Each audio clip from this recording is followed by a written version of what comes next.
অপেক্ষা করছিল। তার চোখে সেই দীপ্তি ছিল যা শুধুমাত্র সেই সব শিশুদের মধ্যেই দেখা যায় যারা জীবনের তিক্ততাকে খুব দ্রুত অনুভব করে নিল। মাত্র 12 বছরের আরব তার ছোট বোনের একমাত্র অবলম্বন ছিল।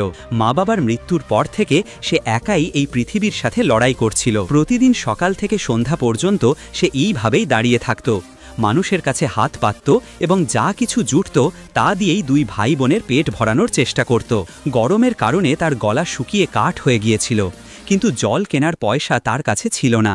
ছেঁড়া জামা এবং নোংরা চটি পায়ে সে প্রতিটি পথচারীর কাছেই আরতি জানাত।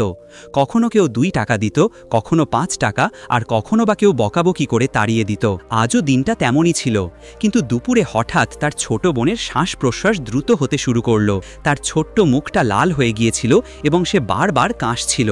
আরব ভয় পেয়ে গেল যখন সে অনুভব করল যে শিশুটির শরীর জ্বরে পুড়ছে। ছোট মেয়েটির চোখ বন্ধ হয়ে আসছিল এবং সে ক্রমশ জ্ঞান হারানোর দিকে যাচ্ছিল। আরব বুঝতে পারল যে এখন আর দেরি করার সময় নেই। সে চারপাশে নজর দিল এবং দেখল একটি দামি গাড়ি থেকে একজন ভালো পোশাকের মানুষ নামছেন। তাকে দেখে ব্যবসায়ী বলেই মনে হচ্ছিল। দামি পোশাক পরা, হাতে মূল্যবান ঘড়ি এবং মুখে সেই আত্মবিশ্বাস যা শুধু ধনী ব্যক্তিদের মধ্যেই দেখা যায়। তার সাথে একটি উজ্জ্বল ব্রিফকেস ছিল এবং তাকে খুব তাড়াতাড়ি আছে বলে মনে হচ্ছিল। আরব তখনই সিদ্ধান্ত নিল যে এটাই তার শেষ সুযোগ।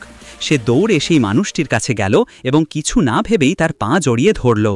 রাস্তায় চলা মানুষজন থমকে গিয়ে তামাশা দেখতে লাগল। কিছু মানুষ আরবকে সরিয়ে দেওয়ার চেষ্টা করছিল, কিন্তু তার বাঁধন ছিল মজবুত। সাহেব, প্লিজ আমাকে সাহায্য করুন। আরবের কণ্ঠে সেই আরটি ছিল যা শুধু একজন ভাইয়ের হৃদয়ে তার বোনের জন্যে থাকতে পারে। আমার ছোট বোন খুব অসুস্থ, ওকে ডাক্তারের কাছে নিয়ে যেতে হবে, প্লিজ কিছু টাকা দিন। ব্যবসায়ী রেগে গিয়ে নিজের পা ছাড়ানোর চেষ্টা করল। তার নজর ছিল তার মূল্যবান ঘড়ির দিকে। সে একটি গুরুত্বপূর্ণ বৈঠকের জন্য দেরি করছিল। আরে সর এখান থেকে, আমার দেরি হচ্ছে, সে বলল। কিন্তু আরবের বাঁধন শক্ত ছিল এবং ছোট শিশুটির অবস্থা দেখে তার ভেতরে কোথাও দয়া জেগে উঠল। আশপাশের মানুষজনও দেখছিল এবং কিছু লোক ব্যবসায়ীকে সাহায্য করতে বলছিল। আরে বাবা, আমার কাছে এই মুহূর্তে নগদ টাকা নেই। সে তার মানি ব্যাগ দেখল, সেখানে মাত্র 1000 টাকা ছিল, যা তার জন্য খুব কম ছিল। কিন্তু দাঁড়াও, সে তার চেক বই বের করল এবং তাড়াতাড়ি একটি চেক লিখল। সে ভাবল যে এই শিশুটি হয়তো চেক ভাঙাতে যেতে পারবে না, তাই সে 500 টাকার একটি চেক লিখে দিল। এই নে, এতে 500 টাকা আছে, কাছেই রাজ্য ব্যাংক আছে।